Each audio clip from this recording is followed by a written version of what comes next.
अब જોઈ રહ્યા છો સ્પાર્ક ટુડે ન્યૂઝ। પાણીબાર રામટેકરી ખાતે 138 પાવી જેતપુર વિધાનસભાનું સક્રિય સદસ્ય સંમેલન યોજાયું છે। સાંસદ જસુભાઈ રાઠવા અને ધારાસભ્ય જયંતિભાઈ રાઠવા સહિતના અગ્રણીઓ ઉપસ્થિત રહ્યા છે। દીપ પ્રાગટ્ય કરી સંમેલનને ખુલ્લું મૂકવામાં આવ્યું છે। ઉપસ્થિત મહાનુભાવો તાલુકા સંગઠનના હોદ્દેદારો દ્વારા ખેસ પહેરાવી પુષ્પગુચ્છ આપી સ્વાગત કરવામાં આવ્યું છે। 6 એપ્રિલ 1980ના રોજ ભારતીય જનતા પાર્ટીના સ્થાપના દિવસ નિમિત્તે જે પાર્ટીના વિકાસની ગાથા ઉપસ્થિત મહાનુભાવો દ્વારા સક્રિય સદસ્ય સમક્ષ મૂકી પાર્ટીને વધુ મજબૂત બનાવવામાં માર્ગદર્શન આપી જરૂરી સૂચનો સાથે સક્રિય રીતે વફાદારીથી આવનારી ગ્રામ પંચાયત ગ્રામ તાલુકા જિલ્લા પંચાયતની ચૂંટણી તૈયારીઓમાં લાગી જવાનું આહવાન પણ કરવામાં આવ્યું હતું। સ્ટેજ પર બિરાજમાન આપણા હોદ્દેદાર શ્રીઓ આપણને માર્ગદર્શન સંગઠનનું આપવાના છે, પરંતુ આ ધરતી ઉપર अपना संगठन प्रभारी मंत्री श्री रत्नाकाय महामंत्री बनाया, उप प्रमुख बनाया, मंत्री बनाया, कोषाध्यक्ष बनाया। हजी जिल्लाना बनाववाना बाकी छे, ए पण बनावशे राठवा साहेब। पण हवे आवनार समयनी अंदर 8 महीना पछी तालुका अने हूँ मारी वातने पूरी करीश।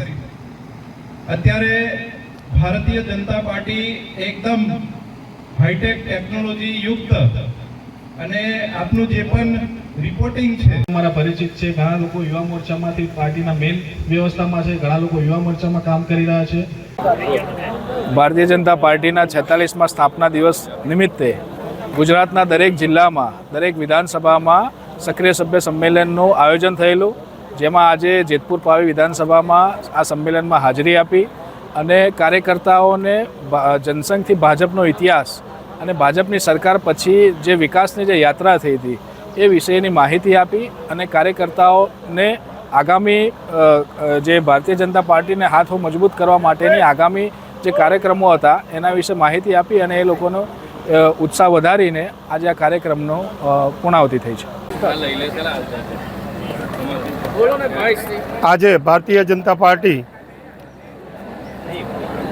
પાવી જેતપુર વિધાનસભામાં सक्रिय सभ्य सम्मेलन योजाયું હતું, જેમાં વક્તા તરીકે કૌશલભાઈ દવે દ્વારા માર્ગદર્શન પૂરું પાડવામાં આવ્યું, જેમાં જનસંઘથી સ્થાપનાથી લઈ ભારતીય જનતા પાર્ટીની સ્થાપના અને એનો કાર્યકાળ અત્યાર સુધી એના કાર્યો, લોકો વચ્ચેના આયોજનો અને એના થકી સરકારે કરેલા કામો, ગુજરાતની સરકારે કરેલા કામો, કેન્દ્રની સરકારે કરેલા કામો કાર્યકરોને માહિતગાર કર્યા અને માર્ગદર્શન પૂરું પાડવામાં આવ્યું।